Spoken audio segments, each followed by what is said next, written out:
사람은 인생을 살아가는 동안에 평생을 살아가면서 수많은 인생의 밤을 경험하게 됩니다.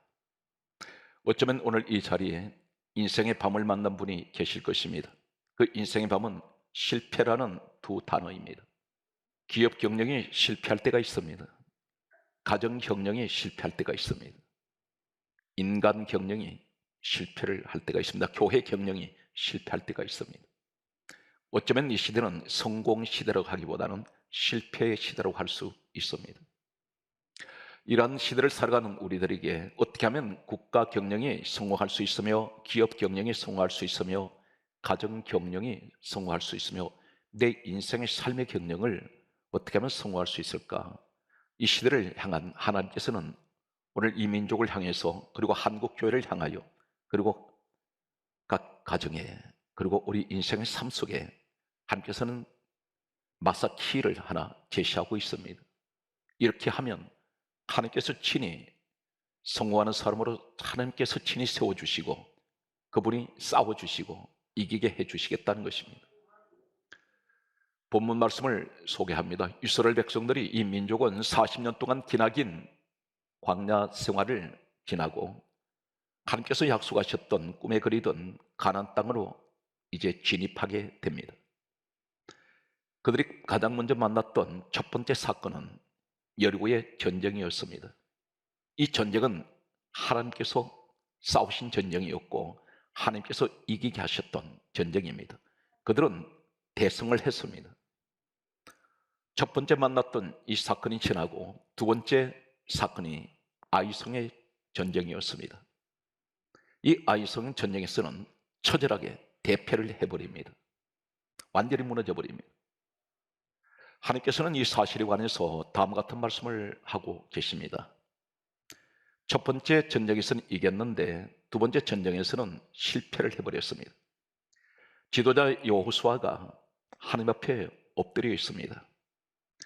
이때 하나님께서는 아이성의 실패에 관하여 왜 너희들이 실패했는지를 이렇게 말씀하고 있습니다. 여리고 성에는 여호수아 6장 18절에서 19절에 말씀하시기를 여리고 성을 점령을 하게 되면 여리고 성 안에 있는 어떤 재물이든지 어떤 가축이든지 한마디로 하나님께서 이렇게 말씀합니다. 손대지 말라. 그것은 전부 하나님께 바치라고 말씀하셨습니다. 이것은 구별된 하나님께서 보시는 예물이었습니다. 그런데 이때 실패한 원인은 아간이라는 자가 여리고 성에 있는 재물을 도둑질했습니다. 아무도 몰랐습니다. 그런데 하나님은 눈을 속일 수가 없었습니다. 결국은 이 아간의 일가족은 아굴 골짜기에서 몰살을 당하게 됩니다. 원인을 몰랐던 여호수아와 이 이스라엘 백성들은 아이성을 바로 공격하다가 대패를 하게 됩니다. 하나님께서는 원인을 하나님께서 건드리지 말라는 것을 건드렸던 이 여리고성의 약탈물, 이것은 전리품입니다. 이것을 너희들이 도둑질했기 때문에 아이성에서 실패했다고 말씀합니다. 그러면서 이 여호수아가 하나님의 말씀을 듣고 그는 계속해서 엎드려 있습니다. 성경이 이렇게 강조하고 있습니다. 여호수아 7장 10절 말씀을 보게 되면 다음과 같은 말씀을 하고 있습니다. 일어나라, 어찌하여 이렇게 엎드려 있느냐, 이렇게 말씀하십니다. 여호수아는 고개를 들지 못합니다. 계속해서 하나님 앞에 엎드려 있는 그에게 하나님께서는 찾아오셨습니다. 오늘 사랑하는 성도 여러분, 내가 실패한 자리에서 하나님은 누구를 찾아오실까요? 하나님 앞에 엎드리는 사람을 찾아오신다는 사실입니다. 그 엎드리는 것은 무엇을 말씀합니까? 회개가 있고 기도가 있습니다. 성김이 있습니다. 세상을 향해서 엎드리는 사람이 아닙니다. 주저앉아 있는 사람이 아닙니다. 하나님 앞에 엎드리는 이 여호수아를 찾아오신 하나님께서는 다음 같은 말씀을 하셨습니다. 일어나라. 계속해서 엎드려 있는 이 여호수아에 향해서 일어나라고 말씀합니다. 그리고 하신 말씀이 어찌하여 이렇게 엎드려 있느냐, 이렇게 말씀하신 우리 하나님께서 다음 같은 말씀을 하십니다. 여호수아 8장 1절에 다음 같은 말씀을 하십니다. 두려워하지 말라, 놀라지 말라. 그렇게 말씀하시면서 일어나 아이로 올라가라. 그렇게 말씀하시면서 여호수아 8장 1절은 다음 같은 말씀을 하십니다. 다 내 손에 넘겨주었나니. 다 넘겨주셨다는 것입니다. 그런데 여기서 중요한 내용은 지금 아이로 다시 올라가라는 이 아이가 어떤 것입니까? 잠시 전에 대패를 한 것입니다. 많은 사람이 죽어버렸습니다. 그런데 그것을 다시 도전하라는 것입니다. 이 여호수아는 두려웠습니다. 또다시 실패할까 봐서 두렵습니다. 오늘 우리 마음속에 어떻습니까? 기업이 실패를 하게 되고 국가 경영이 실패했을 때, 아니면 내 가정이 실패를 했을 때에, 내가 사업이 실패하고 직장생활이 실패했을 때에 또다시 도전을 한다는 것은 두려움이 앞섭니다. 겁이 납니다. 지금 여호수아는 두려웠습니다. 또 실패하면 어떡합니까? 하는 이 두려움이 있었을 것입니다. 그리고 놀라지 말라는 이 의미가 어떤 것입니까? 당연히 지금 하나님께서는 이 여호수아가 두려워하고 있고 놀라고 있는 것을 알고 계시기 때문에 놀라지 말라 이 말씀이 어떤 것입니까? 그런 또다시 대패를 하게 되면 그는 놀랄 수밖에 없습니다. 그런데 하나님께서 이렇게 말씀합니다. 군사를 다 거느리고 올라가라 그랬습니다. 여기 다 거느리라 말은 최선을 다하라는 것입니다. 너희 가지고 있는 것을 다 동원시키라는 것입니다.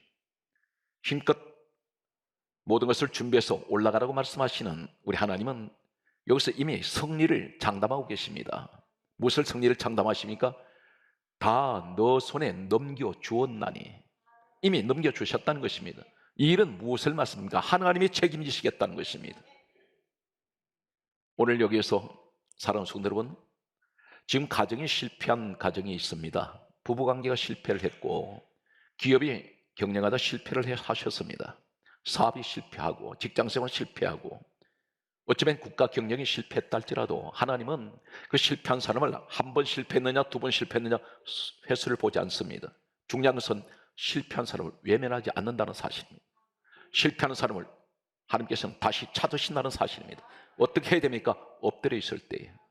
누구 앞에 엎드려야 됩니까? 하나님께 엎드릴 때 반드시 하나님은 찾아오십니다. 찾아오셔서 다시 도전하라고 말씀하십니다. 그런데 그 도전하는 것이 다른 세계가 아닙니다. 다른 성이 아닙니다. 아이성입니다. 바로 내가 그 공격했던 자리에 실패했는데 다시 하나님 그 공격하라는 것입니다. 여기서 중요한 사실은 내가 너를 도와주겠다는 것입니다. 그래서 다 너 손에 내가 넘겨주었나니, 이미 이것은 이긴 것이나 똑같습니다. 사건은 옮겨서 신약 성경에 예수님께서 이 땅에 오셨을 때에 한 사건이 있습니다. 누가복음 5장 3절 말씀을 보게 되면 베드로라는 사람이 있습니다. 이 베드로는 어떤 사람이냐면 갈릴리 바닷가에서 태어났던 사람으로 알려져 있습니다. 그런 성경에는 나이가 기록되지 않았습니다. 주님을 만났던 이 베드로는 제자가 되었는데 수제자로 알려져 있습니다. 훗날에. 그런데 이 사람은 물고기 잡는 전문가입니다. 갈릴리 바닷가에서 태어나서 갈릴리 바닷가에서 자랐습니다. 그의 부모들은 어부였습니다. 이 사람은 가정을 가지고 있는 사람입니다. 그런데 누가복음 5장 3절 말씀을 보게 되면 밤새도록 그물을 던졌는데 물고기 한 마리를 잡지 못했습니다. 이때 빈 배인 이 배에 누가복음 5장 3절이 예수님께서 그 배에 오르셨습니다. 찾아오셨습니다. 그리고 하시는 말씀이 깊은 데로 가서 그물을 내려 고기를 잡아라. 방향을 제시하십니다. 밤새도록 수고를 했는데 한 마리 물고기 잡지 못했던 이 베드로에게 주님은 간단하게 말씀합니다. 우리 주님은 물고기 한 마리 잡아보신 적이 없습니다. 그런데 그물을 내렸더니 그물이 찢어질 듯이 물고기가 잡혀 올라왔습니다. 베드로의 빈 배가 만선의 배가 되었고 이 만선의 배뿐 아니라 옆에 있는 동무의 배까지도 고기가 채워졌습니다. 배가 물에 잠길 만큼 물고기가 채워집니다.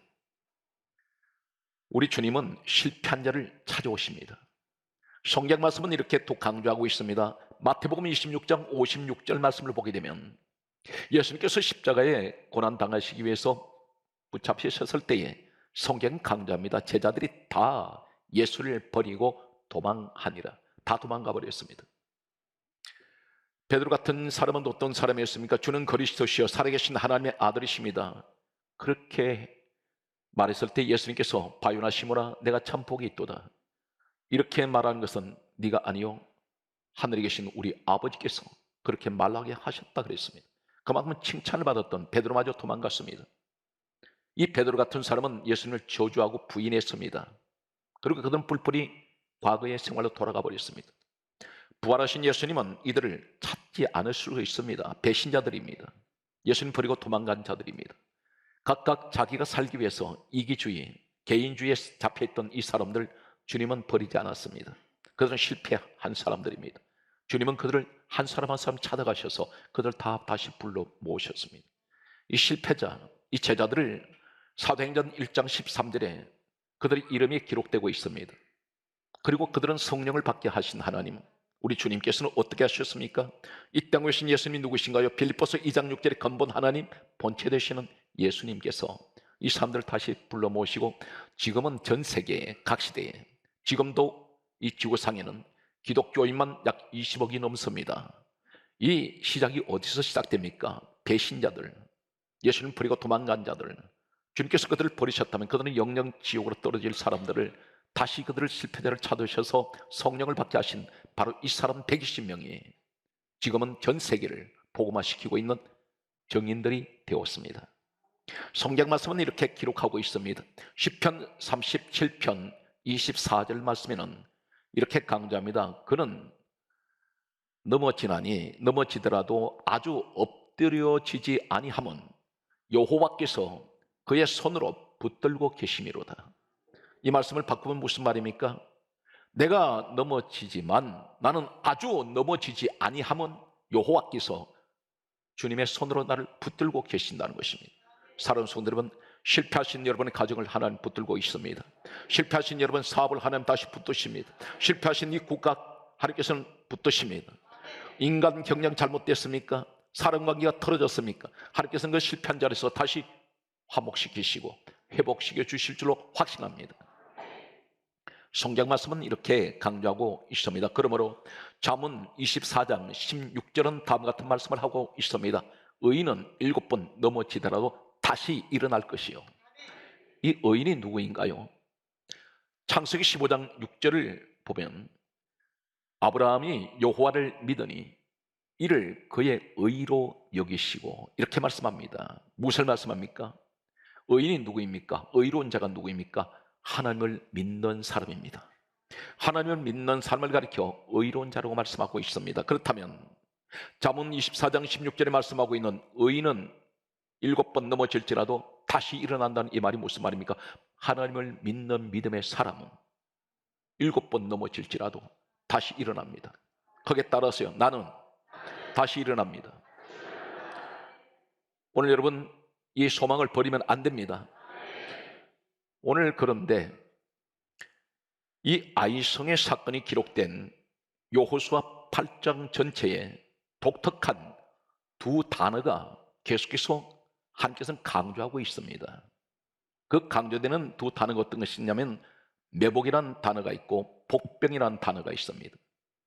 한글 성경에는 복병, 매복이라면 더 이상 어떤 의미를 우리가 알 수가 없습니다. 성경은 원어가 영어로 번역된 것이 아닙니다. 구약 성경은 원어가 히브리어로 되어 있습니다. 대단히 글씨가 복잡합니다. 아주 어려운 글씨입니다. 그리고 신약 성경은 헬라로 되어 있습니다. 그런데 이 복병이라는 이 단어 속에, 매복이라는 단어 속에 놀라운 축복이 있습니다. 놀라운 비밀이 있습니다. 잠깐 소개하겠습니다. 복병이라는 단어는 여호수아 8장에 6번 등장합니다. 그리고 매복이라는 단어는 5번 등장하고 있습니다.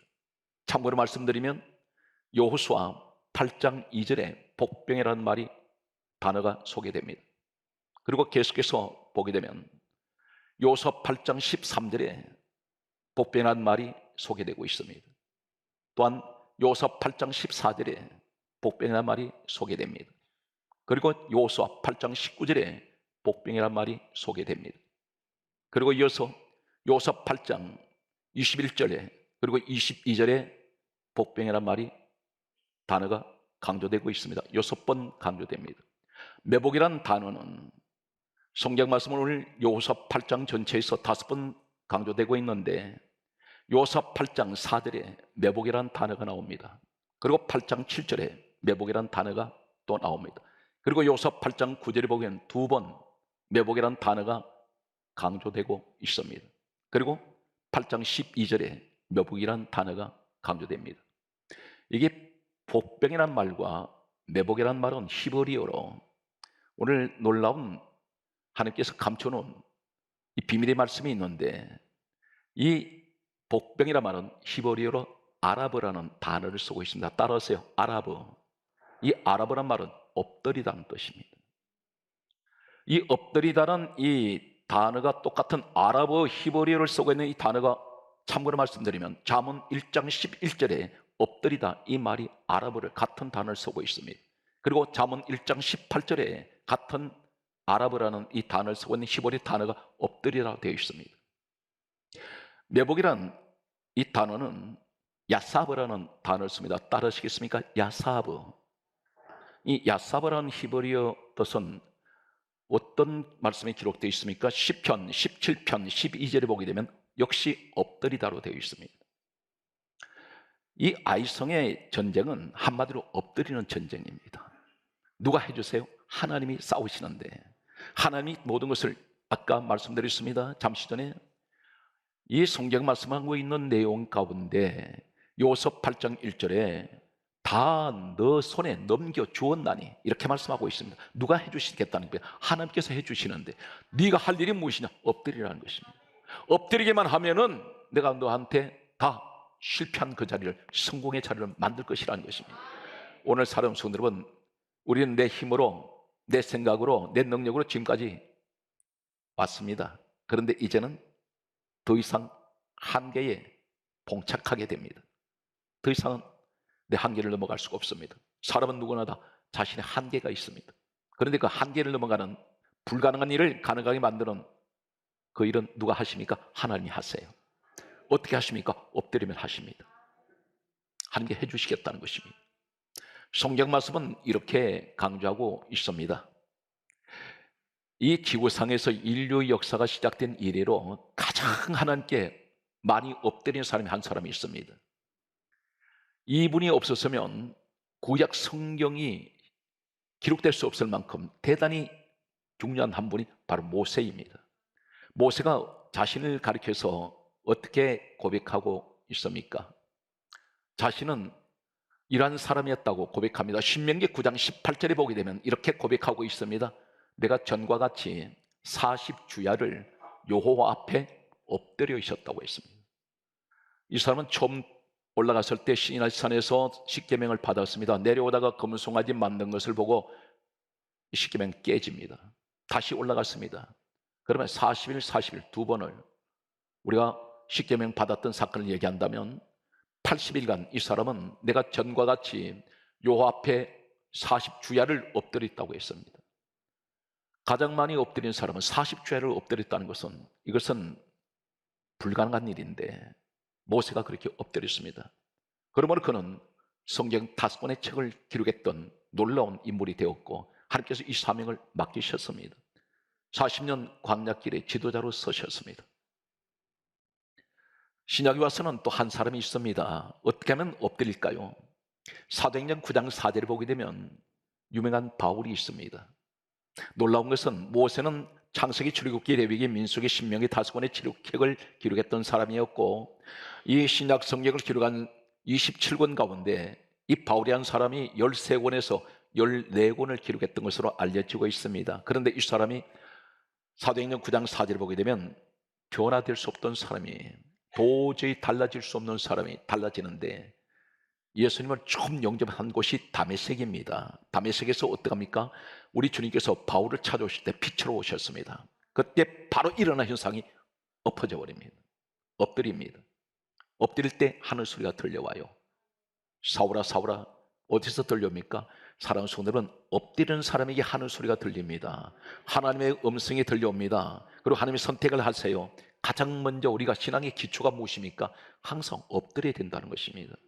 무엇을 근심하면 안 됩니다. 염려하지 마십시오. 이 한 주간 최소한 우리는 이 말씀을 듣고 한 주간 동안 어떻게 살아야 됩니까? 엎드리면서 가시기 바랍니다. 무릎으로 해결하세요. 무엇을 내 머리로 해결하려고 하지 말고. 오늘 성경 말씀은 이것이 첫 번째 엎드린 자의 축복이고 매복과 복병이라는 그 의미를 가지고 있는 말씀에 하나님께서 주시는, 우리에게 주시는 강력한 실패의 시대를 살아가는 우리들이 주시는 성공의 말씀입니다. 두 번째가 어떤 것인가요? 여기서 하나의 물질관이 소개되고 있습니다. 우리는 한 가지 궁금한 것이 있습니다. 오늘 성경 말씀을 보게 되면 여호수아 8장 2절에 아이성을 공격해 들어갈 때에 이 아이에 있는 모든 재물은 스스로 가지라 이렇게 말씀합니다. 다 가져가라는 것입니다. 역사를 보면 이 아이에는 어떤 많은 재물이 있었냐면 바로 광산이 있었던 것으로 알려지고 있습니다. 그 지역에 황금, 금을 캐는 광산이 있습니다. 그런데 반면에 여리고는 그렇지 않습니다. 거기는 사해바다가 가까웠기 때문에 주로 소금이 성행했습니다. 소금 상업으로 유명했습니다. 그리고 유황을 파는 곳이었습니다. 중심 도시였는데 아이는 반대로 부유층들이 사는 곳입니다. 어마어마한 황금들을 가지고 있습니다. 그런데 하나님께서는 왜 여리고 것을 아이에 비하면 아무것도 아닌데 황금 덩어리가 있는 아이는 너희들이 다 가져가라 말씀하시면서 여리고에 있는 것을 너희들 나한테 다 바쳐라. 왜 이렇게 말씀하실까요? 여리고에 있는 것을 건드렸다가 사람 생명까지 잃어버리는 이 사건인데 아이에서는 하나님께서 무조건 하나님께서 바치라는 것이 하나도 없습니다. 바로 이것이 우리에게 오늘날 말씀하는 하나님 앞에 드려지는 물질관입니다. 어떤 것입니까? 이 가나안 땅에 들어가서 여리고를 공격한 것은 첫 번째 만난 사건입니다. 여기서 나오는 전리품은 다 첫 열매입니다. 하나님께 바쳐야 된다는 것입니다. 성경이 이렇게 강조하고 있습니다. 뭐라고 말씀합니까? 민수기 3장 13절에 이렇게 말씀합니다. 처음 것은 하나님 것이니 하나님께 드리라. 가나안 땅 돌아서 첫 번째 얻은 모든 소유물은 바로 여리고의 소유물입니다. 이것은 하나님께 드려져야 됩니다. 물질관이 아니에요. 하나님께서는 황금이 중요한 것이 아닙니다. 무조건 처음 것은 하나님께 바쳐라. 성경 말씀은 이렇게 강조하고 있습니다. 레위기 2장 12절의 말씀을 보게 되면 처음 것은 여호와의 것이니 여호와께 드리라 그렇게 말씀합니다. 가나안 땅에 들어와서 처음 얻은 수확, 처음 얻은 전리품은 전부 여리고의 것입니다. 이것을 아간은 잊어버렸습니다. 처음 것을 드려야 된다는 사실을 잊어버리고 하나님께서 가져갈 때 하나님께서는 액수의 가치에 상관없이 바로 그 가정이 아굴골짜기에서 매장되는 이런 비참한 일을 겪는 것을 보게 됩니다. 하나님께서는 물질에 욕심이 있는 분이 아니세요. 그런데 오늘 이것이 바로 무엇입니까? 성경 말씀은 이렇게 또 강조하고 있습니다. 잠언 3장 9절에 말씀하시기를 이렇게 말씀합니다. 재물과 소산물의 처음 익은 열매는 여호와께 드려서 공경하라 이렇게 말씀하고 있습니다. 하나님께 바치라는 것입니다. 바로 이것이 11조입니다. 11조라는 말이 무슨 말입니까? 10분의 1 이것이 첫 열매입니다. 이것은 하나님께 드리고 나머지는 아유성에 그것이 황금이 덮었던 어떠든 이건 전부 너희들의 것이네 가져가라는 것입니다. 그런데 그것을 처음 것을 건드렸을 때 하나님께서는 하나님 것을 건드린다는 것입니다. 오늘 여기에서 성경 말씀을 보게 되면 다음 같은 말씀이 기록되어 있습니다. 첫 번째는 하나님 앞에 아이 같은 이런 실패한 자리에서 성공으로 가는 그 길은 엎드린 자에게, 그리고 그 엎드린 사람을 통해서 아이성의 모든 것을 다 주시는 하나님, 그것을 통해서 우리에게 말씀하고 있습니다. 세 번째는 무엇을 말씀하고 있습니까? 성경 말씀은 이렇게 기록하고 있습니다. 성경 말씀을 보게 되면 여호수아 8장 3절 말씀은 이렇게 기록합니다. 여호수아가 밤에 골짜기 가운데로 들어가니 이렇게 말씀하고 있습니다. 밤이라고 했습니다. 지금 우리는 어떤 시대를 맞이하고 있습니까? 어떤 삶을 우리는 맞이하고 있습니까? 인생의 깊은 밤을 맞이할 때가 있습니다. 그 인생의 깊은 밤이 어떤 것입니까? 육신의 질병이 찾아왔을 때 이 건강의 깊은 밤을 만나게 됩니다. 고난의 밤, 또 사업의 깊은 밤을 만날 때가 있습니다. 칠흑같이 캄캄해집니다. 지척을 분별할 수가 없습니다. 내일 일을 기약할 수가 없습니다. 그런데 성경은 하나님께서 또 이렇게 말씀합니다. 이때에 요한사 8장 4절에 말씀하시기를 우리에게 하시는 말씀이 매복하라 이렇게 말씀합니다. 매복하라. 복병하라. 그렇게 말씀합니다. 오늘 왜 무슨 말씀인가요? 엎드리라는 것입니다. 복병하라. 내가 인생의 깊은 마음으로 들어갈 때 오늘 전 성경은 이 아이송의 이야기가 8장 전체에서 계속 강조되는 내용은 복병하라, 복병하라, 매복하라, 매복하라. 여기서 매복을 했더니, 복병했더니 어떤 일이 있습니까? 바로 요수아 8장 4절에 일찍이 일어나 이렇게 말씀합니다. 엎드렸더니 새벽이 밝아와요. 우리에게 뭘 말씀합니까? 고난의 밤을 만났을 때에 그 깊은 골짜기로 계속 고난의 밤이 계속 들어갈 때에 엎드리라는 것입니다. 엎드리면 어떤 일이 있습니까? 우리에게는 새벽이 밝아온다는 것입니다. 오늘 사랑하는 성도 여러분, 다른 염려하지 마십시오. 걱정도 하지 마세요. 오늘 성경 말씀하고 있습니다. 베드로전서 5장 7절에서 8절에 말씀하시기를 너희 염려를 다 주께 맡기라. 그거 가져오라는 것입니다. 그래서 성경 강조하기를 빌립보서 4장 6절에 아무것도 염려하지 말고 오직 기도와 간구로 너희 구할 것을 감사함으로 하나님께 아뢰라. 그러면 지각에 뛰어나신 그리스도의 평강이 우리 마음과 생각을 지켜주신다고 했습니다. 사랑하는 성도 여러분, 내 힘으로 무엇을 해결하려고 하지 마십시오. 기도로 해결하시기 바랍니다. 기도만이 능사입니다. 기도만이 하나님께서 인간에게 주신 최고의 선물인 마스터키, 그것은 모든 문제 해결을 열 수 있는 키가 바로 기도라는 것입니다. 사랑하는 성도 여러분, 좌우로 인사하시겠습니다. 기도하시면 모든 문제는 하나님이 해결해 주십니다. 오늘 또 범사위에 하나님 크신 축복이 함께 하시기를 우리 주 예수 이름으로 축복합니다.